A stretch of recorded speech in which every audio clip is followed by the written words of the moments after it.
Florida passes new Stop Woke Act, which requires Disney and other private companies to alter their diversity indoctrination. How is Disney going to respond to this, I wonder? They've been moving more and more operations out of Commiefornia and into Florida because, well, Florida's objectively better. And even though they're moving to Florida, they still are spouting the same Commiefornia talking points. So this is a pretty awesome way for DeSantis to basically tell them either you shut the fuck up and do things our way while you're in our state, or you can pack your bags and go back to Commiefornia then. Now we'll see what Disney actually values more.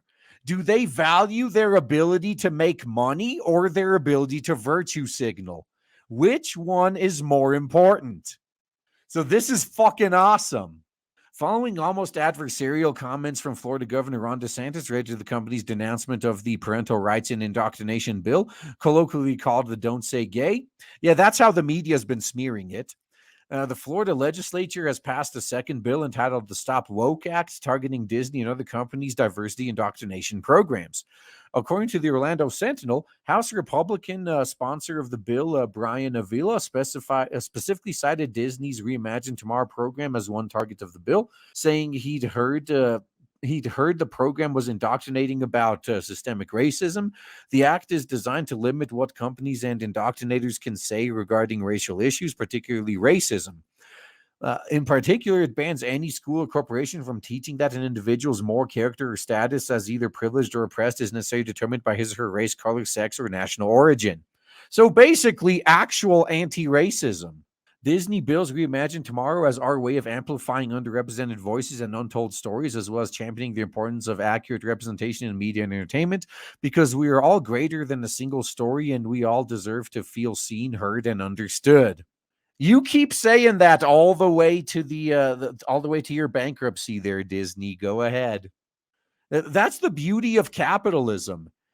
Not all stories are heard, only the good ones that people care about. Maybe there's a reason that some of them don't get heard, right? If you want to push good stories that would make you money down to elevate the bad ones that could never make it on their own in a free market, yeah, you've chosen to go broke. Not my problem. You go right ahead and do that. The Florida Governor Ron DeSantis said when the bill was proposed in December, in Florida, we are taking a stand against state-sanctioned racism that is, well, racism. We must protect Florida workers against the hostile work environment that is created when large corporations force their employees to endure racism-inspired training and indoctrination. Thank you. Now, critics have argued the bill is unconstitutional and a blatant violation of the First Amendment. So look at this. The so-called anti-racists argue that prohibiting discriminating against people based on their race, color, sex, or national origin is against the First Amendment. They basically want the right to be racist bigots. Now, the bill comes mere days after a highly controversial bill dubbed Don't Say Gay by indoctrinators and lying fake news media passed the Florida legislature. Disney CEO Bob Chapek famously bungled his response to the eventual denunciation of the act, and Disney Imagineers have used the outrage to further their case for reversing the company's move over 2,000 employees to a new campus in Lake Nona, Florida. Yeah, no, Clownfish covered this part. And they were all like acting incensed about it.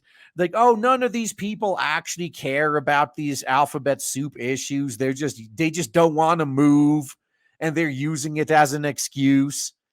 And I was like, what the fuck is wrong with that?